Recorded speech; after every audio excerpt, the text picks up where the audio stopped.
Hey, guess what? It's the first snow. It's about, I don't know. I have no idea what time it is. It's early. Maybe like 9 or 8 or so, but look at it. Isn't it so pretty? You can't really hear anything. Well, aside from that rooster crowing and somebody shooting something. But look at it. You ever notice how on snowy mornings everything is just so quiet? Except for the sound of falling snow. And right now, slush. As it's falling off the rooftops. Now, this is what I got on my feet.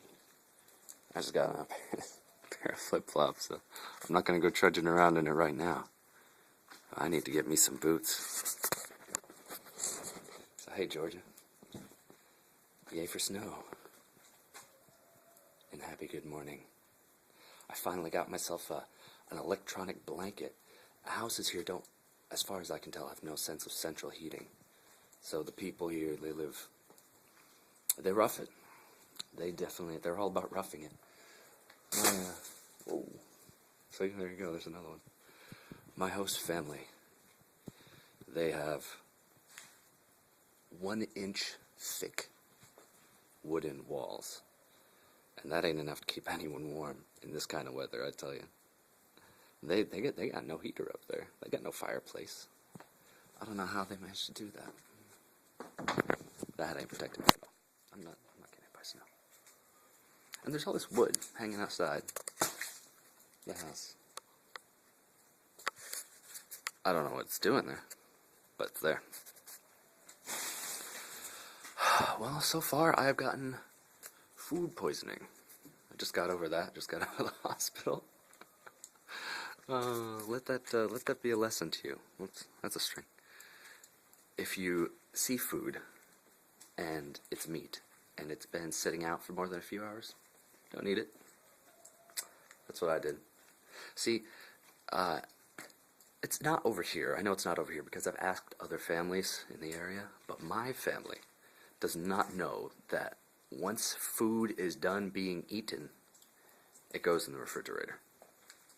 They just kind of leave it out on the table, on the stove, wherever. And when they're ready to eat it, they just heat it back up. Which is not exactly the most food safety kind of thing you want to do. After 2 hours, meat starts to grow bacteria if it's left out at room temperature. So I'm going to have to try to find a way to explain that to them. So those are my food safety concerns to give to you if you go to a foreign country. I mean, they're fine with it. My family's been eating food this way, well, probably since they started making food. I mean, they just don't know that it's, well, not the most hygienic way to make food. To them, it's normal, and they can eat it, and they can be fine. I eat it, and I get violently ill. So, I have not had a problem with the water out here. Everyone is always telling me, watch out for, what do they call it? TD, which is traveler's diarrhea, which goes by different names all over the world. I think they call it Stalin's revenge in this part of the world, which is funny because Stalin came from the area I'm living in right now. He was born here. But that ain't been a problem for me. I've never had any problem with local water. Of course, this is the first time I've really gone outside my country. It's a little more than I was expecting. I consider myself a fairly independent person, and it's quite another thing to spend most of your time separate from people and then be separate from people all the time. Because just a little bit might be enough to, goad you through. But to take a break from humanity completely, or to be surrounded by people who don't speak your language, it's certainly different. There's definitely a depth of human interaction that, now, I know it's not me in this country, It's sort of just a generality among the people that I'm living among, is that they don't really get close to each other. I don't know why. I'm not really sure how. How can you live like that? To me, I'm always trying to reach new levels in my relationships, try to find ways to be closer to the ones that I care about. But over here, it's like, the best way to put it is, you ever have that, we've all heard of the stereotypical father figure who's emotionally distant. That emotional distance has its place in every relationship that I've seen. I think it all comes back to codependence, which is probably a real big reason for survival in these parts of the world. When you're up against the elements, you have to depend on each other, and you have to depend on each other's approval and acceptance. That's how a lot of tribal societies work. And then eventually we start to become independent, where we can think outside of a group and make our own decisions. And in cities, that certainly may be more prevalent in this country, but in the villages, not so much. So I think I definitely stand out here, stick out like a sore thumb. And it's just perplexing to me. I'm studying what is, well, I mean, it's not new. I mean, we know dependent people, we see them all the time. But to be surrounded by them, to have it be a standard instead of an aberration, it's eye-opening. It really makes me think about people in a different way.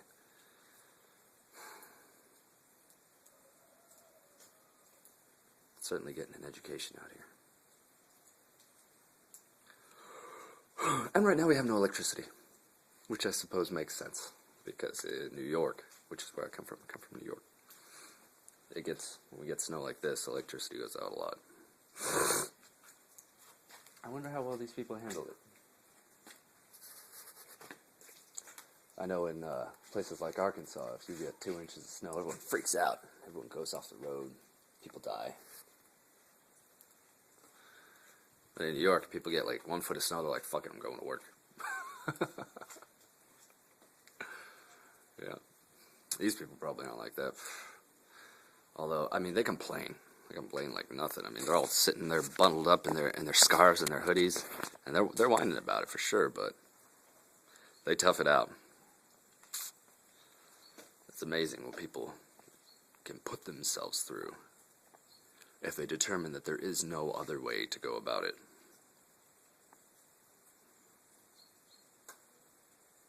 I have to say, you have to be either very determined or very,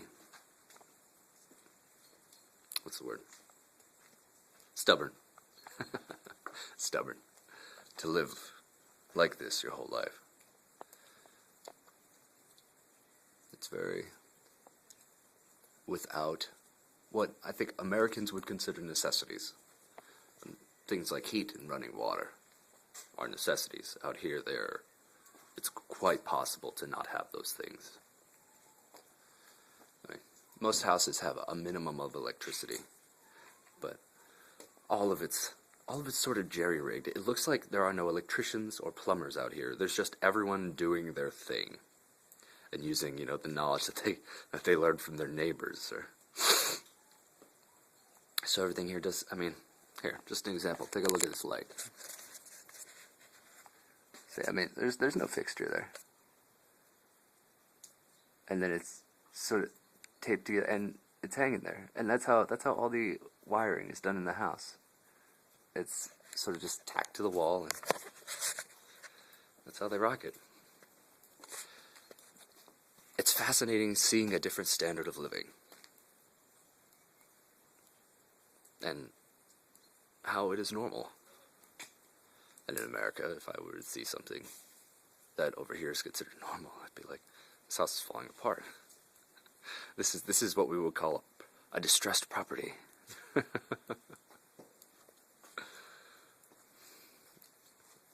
Makes me wonder how highly we think of our standards. Or, that's not the word. What Georgians would think of our standards of living, comparatively. And how we don't really recognize how high they are. I mean, we can say that people in the world are living worse than we are. Okay, yeah, sure, whatever. But to see it on a level that is so widespread, it's really